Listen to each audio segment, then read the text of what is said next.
నమస్కారం. Bahujan times news ప్రేక్షకులకు దీపావళి శుభాకాంక్షలు.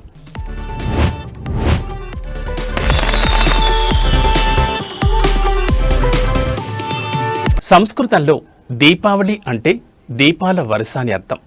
ఈ పండుగ ఆశ్వీజ బహుళ అమావాస్య రోజున వస్తుంది.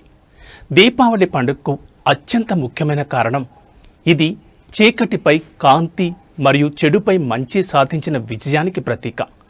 పురాణాల ప్రకారం నరకాసురుడు అనే రాక్షసుడు తన వరగర్వంతో దేవతలను ప్రజలను హింసించేవాడు.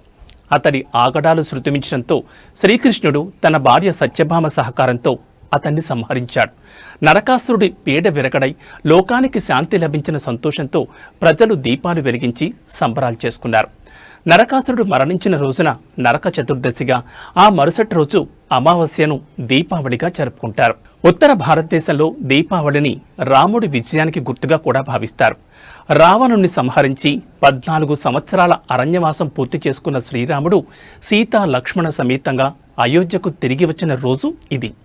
రాముడి రాకతో ఆనందోత్సాహంలో మునిగిపోయిన అయోధ్య ప్రజలు తమ ఇళ్లను, వీధులను దీపాలతో అలంకరించి వారికి స్వాగతం పలికారు. దీపావళి రోజున హిందువులు తప్పనిసరిగా శ్రీ మహాలక్ష్మీదేవిని పూజిస్తారు. లక్ష్మీదేవి సంపద, శ్రేయస్సు మరియు అదృష్టానికి ప్రతీక. దీపావళి రోజున లక్ష్మీదేవిని పూజించడం వలన తమ జీవితాల్లో దారిద్ర్యం తొలగిపోయి ఆర్థిక స్థిరత్వం, సిరి సంపదలు కలుగుతాయని భక్తుల విశ్వాసం. కొన్ని పురాణ కథనాల ప్రకారం క్షీరసాగర మదనంలో శ్రీ మహాలక్ష్మీదేవి ఉద్భవించిన రోజు కూడా దీపావళి. ఈ రోజు నుంచే విక్రమార్క శకం ప్రారంభమైందని చారిత్రక కథనాలు చెబుతున్నాయి.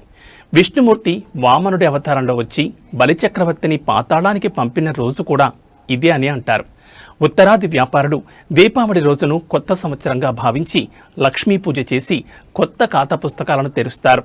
ఈ విధంగా దీపావళి పండుగ కేవలం కాంతులతో కూడిన వేడుక మాత్రమే కాదు, ఇది ధర్మం, న్యాయం, ఆధ్యాత్మిక చింతన మరియు జీవితంలో నూతన కాంతులను ఆకాంక్షించే ఒక గొప్ప సాంస్కృతిక వారసత్వం.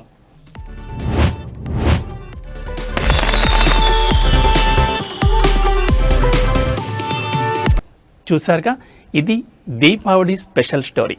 మరో స్పెషల్ స్టోరీతో మళ్ళీ కలుద్దాం. మరొక్కసారి ప్రేక్షకులందరికీ దీపావళి శుభాకాంక్షలు తెలియజేసుకుంటాం.